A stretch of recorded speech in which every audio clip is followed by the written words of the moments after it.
Hello everybody. If your refrigerator is not cooling as well as you think it should be, here's the first thing you should do before you call the service man. Make sure your ventilation openings are clear. These will clog up with dust over many years, so just get your vacuum out, make sure there's no dust there.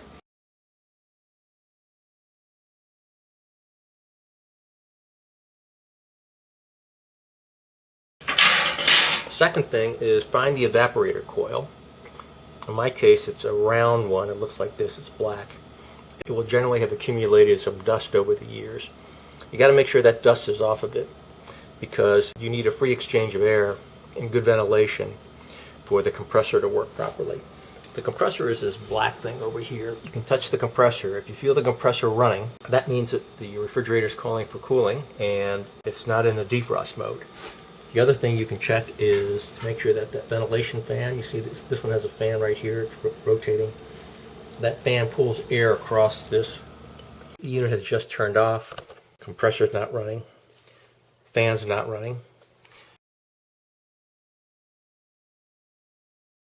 It can also look like a small radiator, but it will have a film of dust on it that is what is causing your refrigerator not to cool properly. So that's my quick tip for you today. If you found this helpful or informative, how about a like, thumbs up, and subscribe to my channel. Thanks for watching.